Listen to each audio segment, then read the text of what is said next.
Hey guys, welcome back to my YouTube channel, and here is the second video in my series about things I love and hate. So like I explained in the last video, this video is going to be a little bit different. One of the most common questions that I receive is, what do I miss? Do I ever get homesick being on the road, 10, 11 months a year? And in my previous video, I covered everything that I actually do miss about the United States. And now I'm going to go over everything that I do not miss about the United States. So the first thing I want to start with is something that just kind of came to me recently on my last trip to the US. I was back home for Christmas and New Year's, and when I flew in, I started to see guns, and they started to bother me. For the first time, I was in the military for 10.5 years. I was a gun owner in Texas. I grew up around guns. Guns never bothered me until I left the US and I wasn't around guns anymore. And hearing about or seeing gun violence became so damn rare. But when I think back to living in the US and looking at the news on Facebook, Twitter, CNN, Fox News, whatever, how much gun violence we seriously have in the US. It's daily. And again, we're in a country of 315 million people. It's going to happen, but I don't miss hearing about it. I don't miss seeing about it constantly. I don't miss the massacres, the shootings. I don't miss senseless violence in the inner cities. Man, it's tough to talk about because I was a strong gun advocate, and for the most part, I still am. But I still believe that there's something that needs to be done. There needs to be tougher regulations. It needs to be harder to get a gun, longer waiting period. Something has to be done. I definitely don't miss having this conversation on a daily basis back home.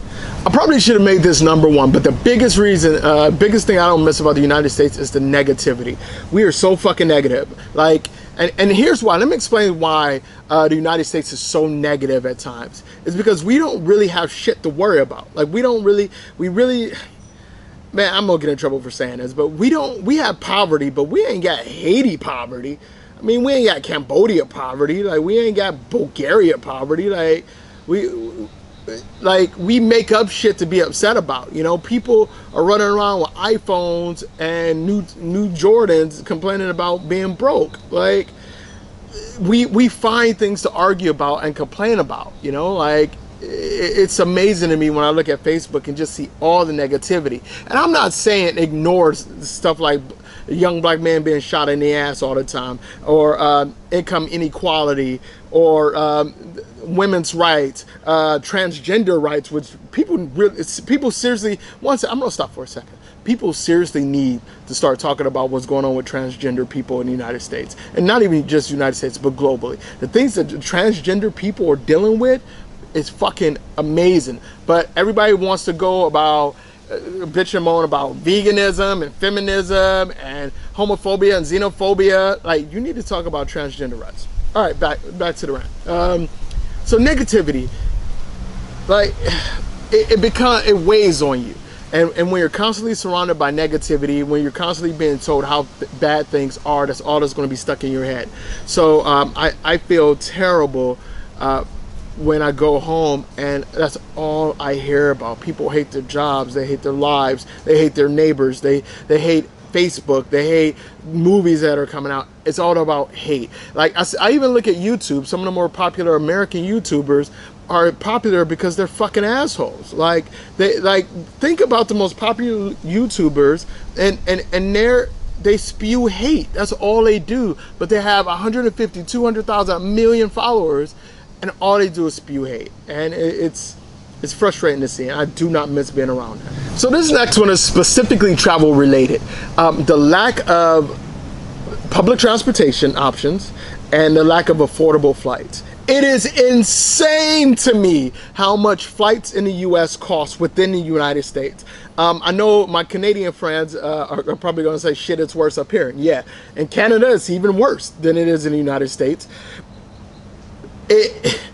I guess maybe because I traveled through Europe and Asia so much, and I've gotten used to taking $15 flights to other countries. I've got used to taking $30 flights. I've gotten used to the idea of not spending even close to $100 for a flight, that when I go home and somebody tells me I gotta pay $250 to fly from New York to Austin, it's crazy to me. And people wonder why Americans don't travel more. Like, at the very least, flights should be cheap within the United States.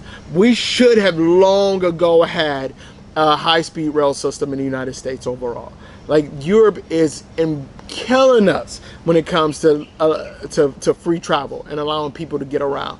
It's sad. It really is sad, and it's easy to. I know who it is. It's Big Oil. Big Oil and lobbyists in Washington have blocked every effort for clean, sustainable, affordable travel within the United States because money.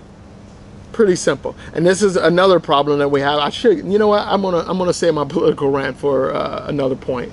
But again, public transportation, and even in the major cities, it's an issue. New York is not too bad, but Austin's a great example. Public transportation in Austin is terrible. It's buses. That's it. That's about all you get. And if it's during rush hour, you ain't going nowhere quick. We got this little rinky-dink train system that really goes nowhere. I mean, it's terrible. But yeah, it's atrocious. It's atrocious, especially when compared to a place like Kuala Lumpur, Bangkok, London, even Romania. It's amazing to me. So if you looked at the previous video, the things that I do miss about the United States, number one was food. I love food. I love our food. But I do not miss the food quality. The quality of our food is atrocious by international standards. I mean, we have some of the most unhealthy food out there. And the thing is, the food could be just as good, but healthier. I mean, walk down any street in Bangkok, and you just have fresh produce there for $1.50, $2. I mean, even that, and I'm highballing it. Like, fresh fruits and vegetables. It is cheaper to eat fresh fruits and vegetables here than it is to eat meat. And I'm never going to advocate a vegan or vegetarian diet. Not in a million fucking years I would ever go vegan or vegetarian. I would never sit here and tell you to. But we could definitely do with a little less meat in our diet in the United States. And not even that, I think people should at least have the option. Affordable option to eat more fruits and more vegetables. It's just so damn expensive in the U.S. to eat good fruit and vegetables. And when you do have a good place, you do have a lot of places that, like Whole Foods, for example. Whole Foods is insanely expensive for the average person. I mean, if you're a middle-class person, I guess you could shop at Whole Foods. But, you know, if you're a low socioeconomic status, did you guys know, I don't know if you guys might have known this, but half of the students, of the children in the United States live below the poverty line. Those are the ones who need access to better food quality instead of eating chicken McNuggets, which are cheap. The reason we have an obesity problem in the U.S. is because shitty food is cheap.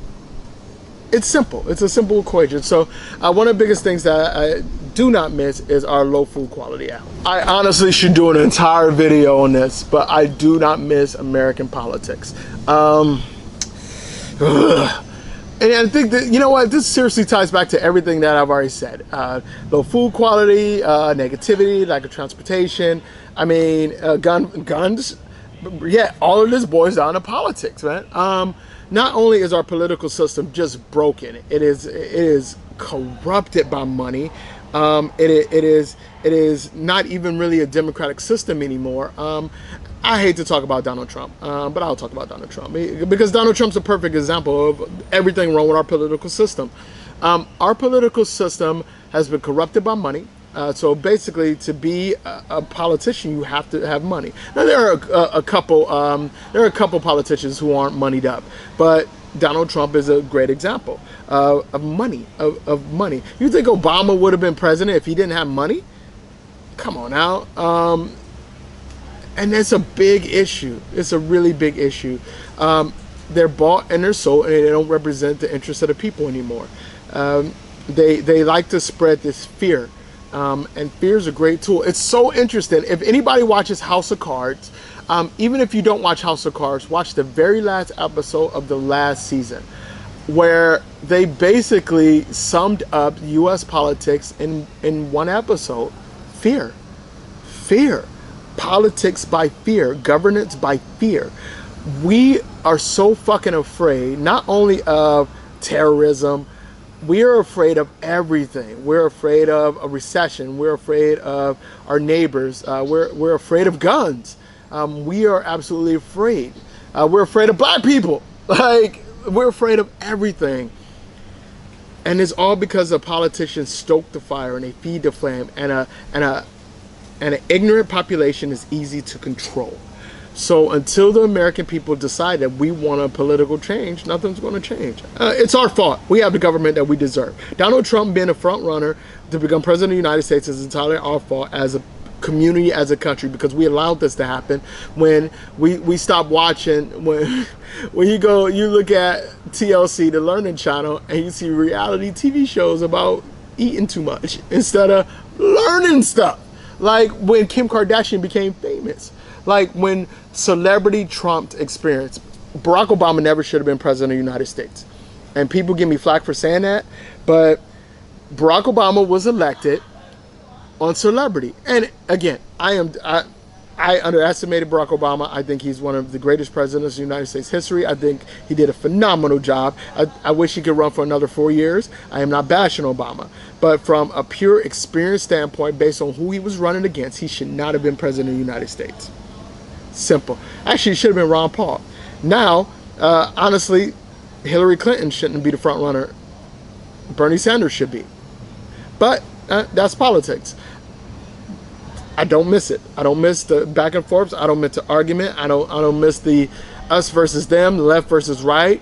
I personally am fiscally conservative, socially liberal. I believe people should be able to do whatever the hell they want with their bodies, within their own homes, with their families, as long as I don't have to pay for it as a taxpayer.